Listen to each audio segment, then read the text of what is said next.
في جبنا ما يوضح هذا المعنى نعم. وأكدناه. نعم. طيب شيخنا بارك الله فيك، معنا خالد بن الخطيف لازال على الخط معنا؟ خالد معنا لازال؟ الو أخوي خالد تفضل. معك خالد ابو الحسن من القطيف. الله يحييك. أهلا بكم. أهلا بكم. على الهواء مباشر. نعم تفضل أنت على الهواء. حبيت اسلم عليكم، كيف حالك شيخ عبد الرحمن؟ أهلا بكم. الحمد لله بارك الله فيك. ما عليك يا شيخ، انا اكلمك، انا الان شيعي زين. تحية. الان انا تحية لك. قبل شويه. تحية لك. تفضل. نعم تفضل. الله يجزاك خير. زين اخي، يا اخي المتصل اللي مسمي نفسك اخ بدر، الان انت لما تقذف بام المؤمنين ما فكرت يوم من الايام يا اخي الكريم ان من هو خصمك امام الله سبحانه وتعالى؟ اليس رسول الله؟ ايش الدين هذا؟ الدين السب والشتيمه. يا اخي اذا عندكم مناظر، انا شيعي الان واطالب علماء الشيعه الان بان يطلعوا على القنوات ويناظروا المشايخ السنه اذا كانوا هم على حق. ليش الهروب؟ ليش دائما يعطون اعذار واهيه؟ يا اخي هذا الان انا ابغى يعلمونا مئات الحاجات ومئات التساؤلات. زين، هل زياره القبور في كتاب الله؟ زين، هل البكاء في محرم لاجل الائمه هي في كتاب الله سبحانه وتعالى؟ هذا هو شرك ولا توحيد؟ اتقوا الله يا ناس وخافوا الله. والله العظيم كثير الان ابشركم من علماء الشيعه، كثير من الشيعه اقسم بالله العظيم اني اكلمكم من القطيف وانا شيعي الاصل، الام والاب والاهل كلهم، عرفت؟ لكن الله سبحانه وتعالى اعطاني عقل اميز. هو شو اللي تقذف في ام المؤمنين انت ولا غيرك ولا اي شخص؟ هذا ايش تناقضات؟ يا اخي اذا عندك انت حوارات او جدالات تعال وحاور المشايخ وورونا الحق من الباطل، مش بس في التلفونات من بعيد او تجيبوا لنا حاجات لا، احنا نبغى نعرف الدين الشيعي هل هو في القرآن أم لا؟ زيارة القبور هي الموجودة ولا لا؟ هل التضرع للأئمة والتبرك بهم موجود في القرآن ولا لا؟ وجزاكم الله خير. وآسف يا شيخ عبد الرحمن على الإطالة. خالد ما تسكر الخط. خالد معنا. جزاك الله خيرا على إيضاحك. لا زلت شيعي خالد؟ أقسم بالله العظيم مني شيعي. أصدقك أقول لا زلت شيعي؟ أي نعم. ما الذي تعتقده خلافا لأهل السنة؟ كيف؟ ما الذي تعتقده في الشيعة خلافا لأهل السنة؟ يعني أنت شيعي، ما الفارق بينك وبين أهل السنة؟ والله العظيم أنا واحد من عامة الشيعة البسطاء، من الناس اللي يضحك عليهم 24 ساعة من قبل المعممين وغير المعممين. أساسا احنا نطلب منهم بأن يظهروا على القنوات، ولكن نقول احنا لا نتنزل. زين، هؤلاء لا يرد عليهم، لا يفهمون في العلم، لا بينه وبينهم نقاشات. هذول الجهلاء لم يتخرجوا من مدرسة آل البيت. زين، طيب الآن إذا هم ما تخرجوا من مدرسة آل البيت، زين، هل مدرسة آل البيت تخالف كتاب الله وسنة الرسول صلى الله عليه وسلم؟ أنا أشهد. هل هم يأمرون بالشرك؟ أنا أشهد. هل هم يأمرون بالتبرك بالقبور؟ لا. مئات الأسئلة احنا نطرحها. هل المتعة هذه موجودة؟ هل الخمس الآن اللي يسلبوه من الناس موجود في كتاب الله ومفروض على كل إنسان مسلم؟ أو الزكاة؟ كثير من الناس، لكن والله تعجز الناس ويتصل قناة وصال، مع العلم انهم افتوا علماء الشيعة جميعا على ان اللي يشاهد قناة وصال عليه ان يصوم 3 ايام، لان هذه قناة فتنة ومحرضة.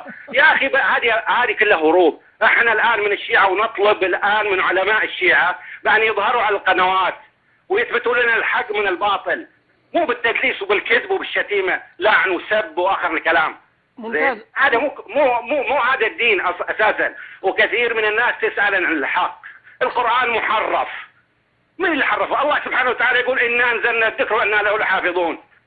لما تسأل الشيخ قال اطلع برا. شو اللي اطلع برا؟ ليش؟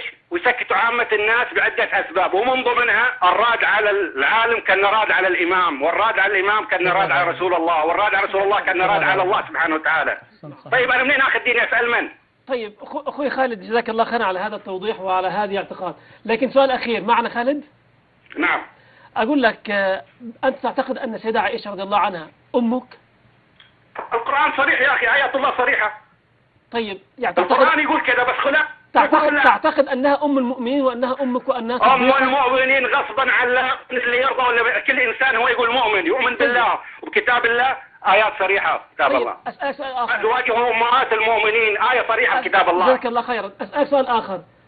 أبو بكر الصديق وعمر وعثمان ماذا تعتقد فيهم؟ رضي الله عنه ورضي الله عنهم وعد لهم جنات النعيم. القرآن يقول كذا، لكن المشكلة احنا الشيعة المشكلة ليس في المعممين، المشكلة فينا الحمية العامة. ليش؟ لأن لا نقرأ القرآن ولا يدرسون القرآن، ما في إلا مصارح حسينية، ضربوا بالسيف وضربوا من عارف إيش، وحسيناه ويا شهيد كربلاء، عرفت؟ وسفرة أم البنين وزور زيدة زينب وزور الإمام يتبرك لك ويغفر لك يعطيك سك غفران. ما أدري من أدخل الدين الآن. ترى والله العظيم كثير من الشيعة في المنطقة عندنا في القطيف ومناطق القطيف والله يسألون 24 ساعة المشايخ، لكن دائما أجوبتهم ما ياخذوا منها لا حق ولا باطل. تسألهم تقول لهم يا أخي صلاة الجمعة واجبة ولا غير واجبة؟ قال صلاة الجمعة واجبة ولا غير واجبة. وين أخذ أنا الآن هذه الفتوى واجبة ولا غير واجبة؟ لا أنا في الظلمات ولا في النور. أقول له قال لا تقيم صلاة الجمعة حتى يخرج قائمون المهدي. طيب الله سبحانه وتعالى في القرآن يقول وإذا نودي للصلاة من يوم الجمعة. طيب أنا أصدق أنت ولا أصدق الكلام هذا اللي تقول؟ كلام الله صريح. صحيح. أخونا خالد يا أخي والله العظيم لا مشكلة الشيعة لا عندهم الجرأة أنهم يسألوا ولا عندهم سبيل أن يلتجوا إليه على أساس يسألوا أحد، عرفت؟ وحقيقة يعني محتاجين المنطقة هنا لا لدعاة كثر توضيح الحق من الباطل. يا أخي أغووا الناس. آخر المطاف لا السني بينفعني ولا بينفعك الشيعة يا بني آدم. يا شيعة أصحوا في جنة ونار آخر المطاف، ما في منطقة وسطى. يا أخي أنت إذا جيت تسأل الإمام قال هذا الدين الشيعي هو مرتد وناصب، إيش الكلام؟ الله يجزيك خير. الله يجزاكم خير. بارك الله فيك يا أخ خالد. بس أنا عندي طلب منك صغير بس. تفضل يا شيخ. يحشر المرء يوم القيامة مع من أحب، وإذا كنت أنت صاحب يعني فكر حر وأنا أرى ذلك فيك، أرى لك أن تكثر سواد أهل الحق، وأخاف على يعني بقيت المسألة معك الآن مسألة ولاء وبراء فقط، هذا كل كلامي ولا أريد أن ألزمك أكثر من ذلك، وعندك إن شاء الله الباقي عندك. على كل حال جزاك الله خيرا على المداخلة الطيبة، الله يجزاك خير. سبحانه وتعالى أن يزيدنا هدى وإياك. بس يا شيخ معلش لو طلت عليك أنا عندي كلمتين نشكرك أخونا خالد خلال القناة. الله يجزاكم خير. بارك الله فيك. خالد وأسأل الله سبحانه وتعالى. وتعالى هناك جميع علماء الشيعة وين ما كانوا إن كانوا على الحق فليظهروا على القنوات ويناظروا المشايخ. ما تقولوا السنة وحابية وانتم على الحق. ها احنا الآن ما نبغى لا سنة ولا وحابية ولا جن أزرق، احنا نبغى الحق من الباطل. إن كنتوا يا شيعة على الحق بنتبعكم، وإن كنتوا على الباطل بنترككم ونتجه للسنة والجماعة. يا أخي آخر المطاف جنة ونار. ولما احنا نناقش أحد قال آية الله العظمى فلان وبن فلان، يا أخي أنا سألت شيخ معمم عمامته يبغى 10 أمتار يشيله، أقول له أنا يا أخي يوم القيامة لما يسألني الله سبحانه وتعالى ويقول لي هذا كتابي وهذه آيتي العظمى، وأنت تقول لي هذا اللي في إيران وغيره نهاية الله العظمى، ماذا أجيب الله؟ تقدر تجاوبني أنت؟ سكت لم يجيب.